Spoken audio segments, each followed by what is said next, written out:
Yo, what is going on, guys? TymeStopper here, coming back at you another Raid Shadow Legends video. Guys, in this video, we are going to talk about patch 5.10. It is live, it is in-game, what it's going to bring us, what it's going to do for us, and how it's going to make your life immensely better. So, let's jump into the video.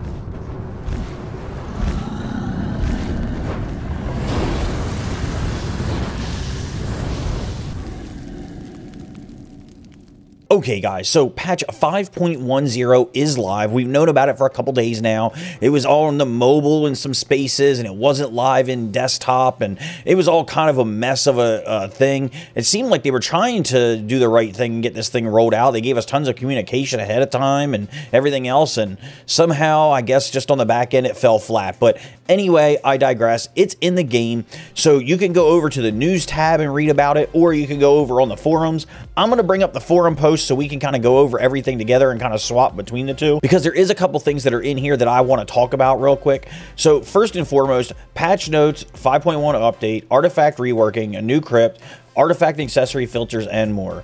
Blah, blah, blah, bringing a new crypt, yada, yada, yada. Artifacts and accessories can now be reworked. Reworking a piece of gear will randomly change all its stats, both primary and substats. You know, this would have been a lot better if it would have kept like the primary stat and reworked the substats, or vice versa. Like maybe have two different kinds of chaos ore, one that like only reworks the main stat, or one that only reworks the substat. But reworking all the stats, I don't know.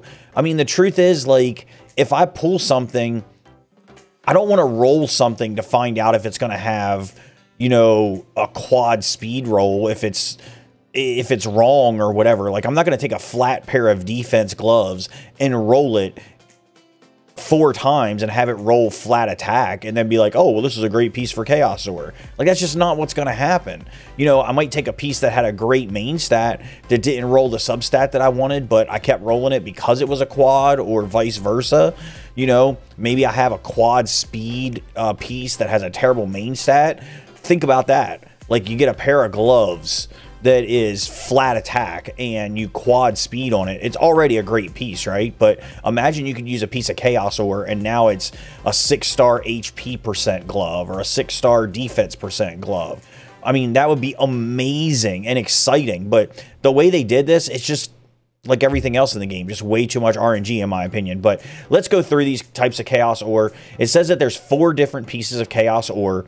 You have 6-star legendary chaos ore, randomly changes the stats of a rank 6 artifact or accessory of legendary rarity or lower. So kind of like books, you're not going to want to use a legendary chaos ore on an epic piece. I mean, you could, but it's probably going to be a really bad idea. So you have your 6-star legendary, 5-star legendary, 6-star epic, and 5-star epic chaos ore. So 4 pieces. It says the rarity, level, and rank of any gear piece will remain the same after being reworked, along with whichever substat, 1st, 2nd, 3rd, or 4th position, have been upgraded along the way, and the number of upgrades those substats received. However, all stats improved by glyphs we lost after the rework. Well, I mean, that's fair, right? I mean, the odds are you're probably not going to glyph a piece too often that you are going to rework anyway. So basically, it's going to just leave everything as is. So if the 3rd slot, regardless of what the stat was, rolled a triple and the 4th slot rolled 1 time, it's going to essentially randomize the stats again and plug them back in. So that 3rd slot might be something better, it might be something worse. So that's why I say it's too much RNG.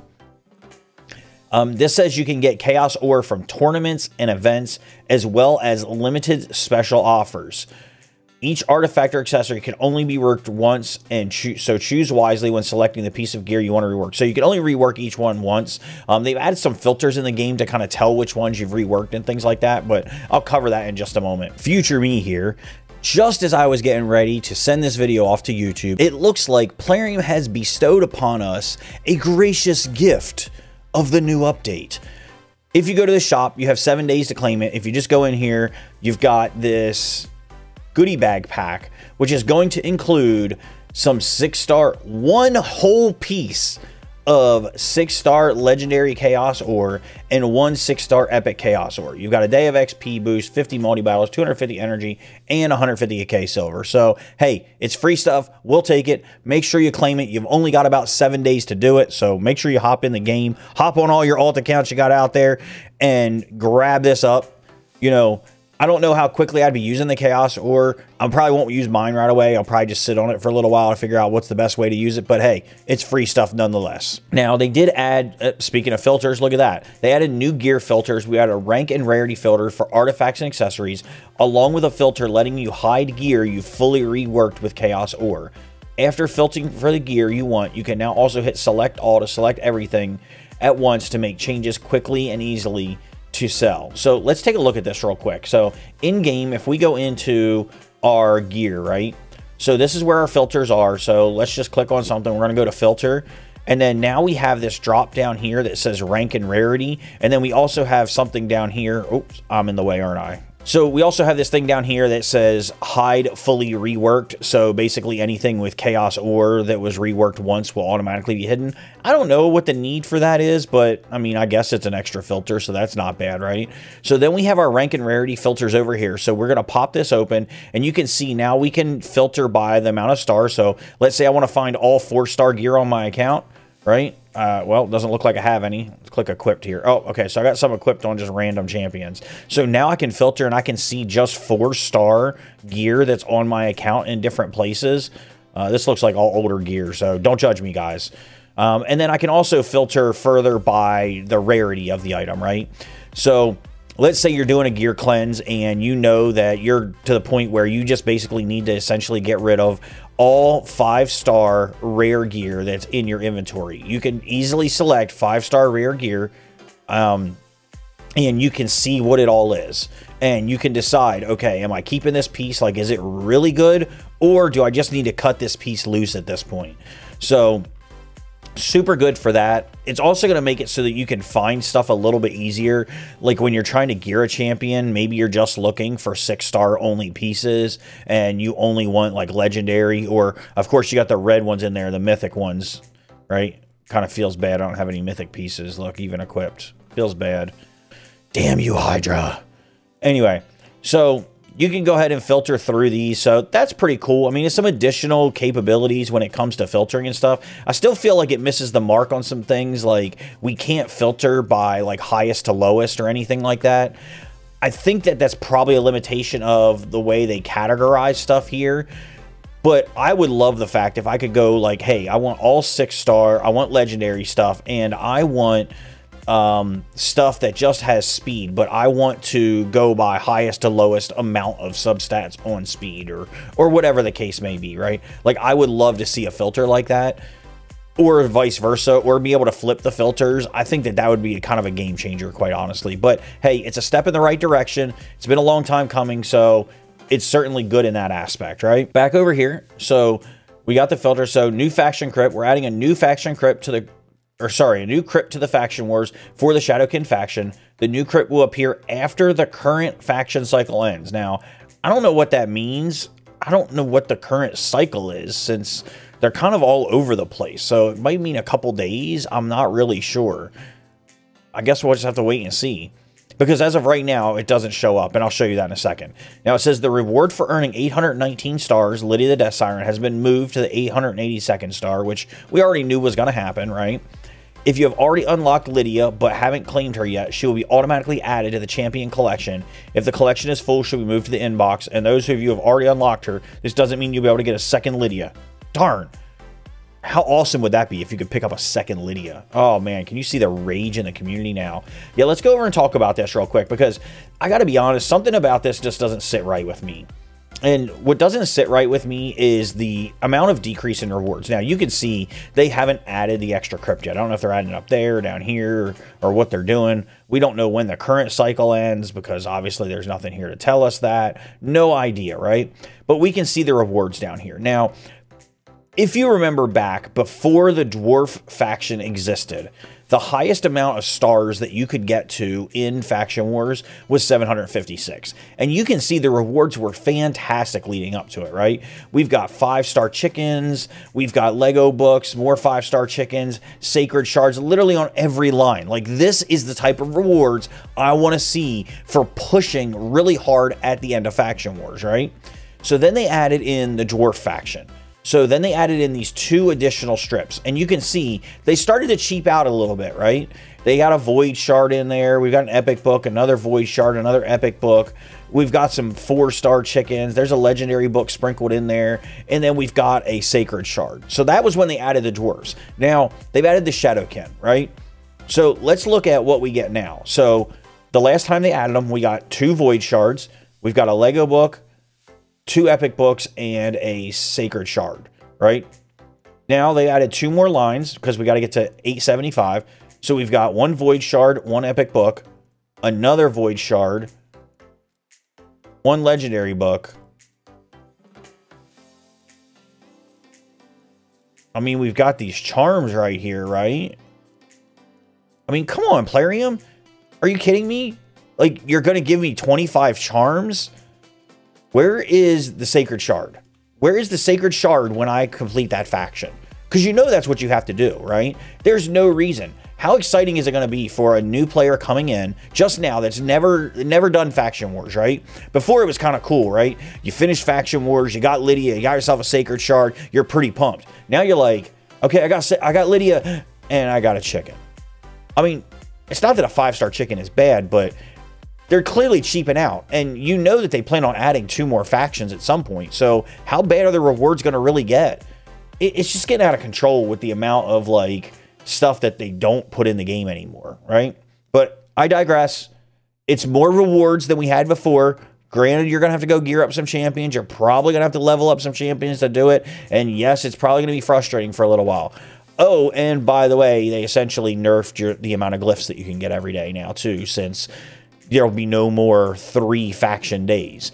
Granted, it'll be nice because that's less time in the game that you have to spend, right? You're not going to have any days where you have to do 3 factions, but that also means less glyphs in the end. So every day there'll be 2 factions open moving forward, basically.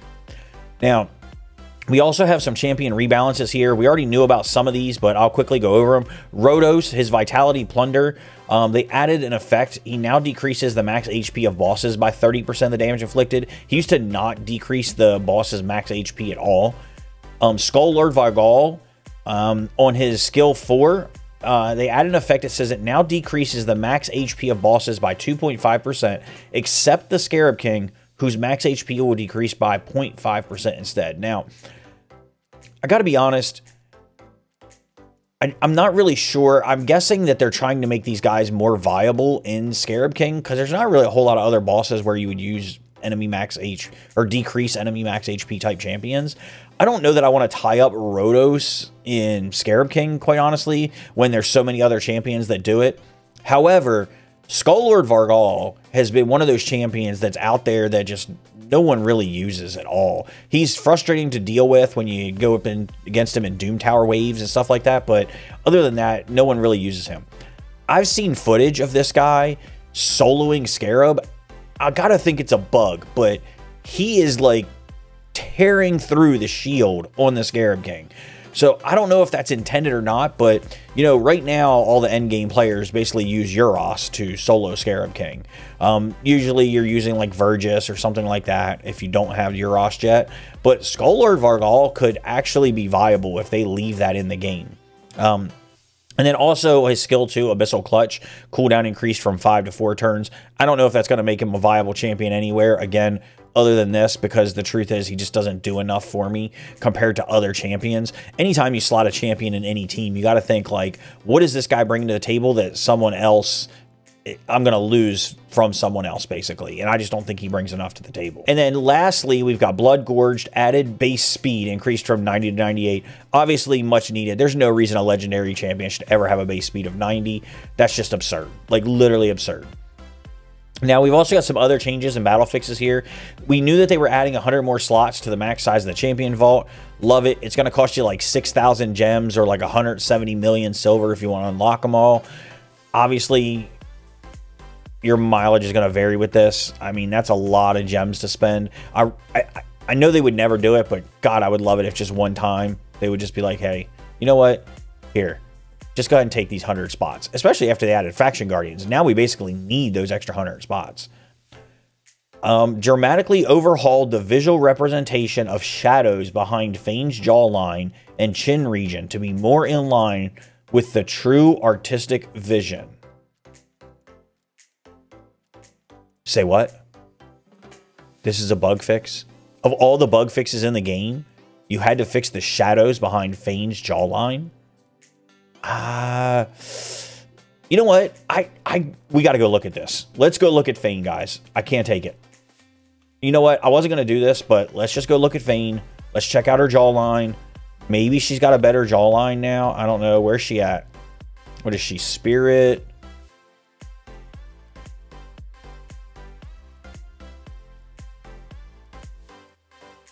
I mean, her jawline. Got some shadows. I mean, can you guys see a difference?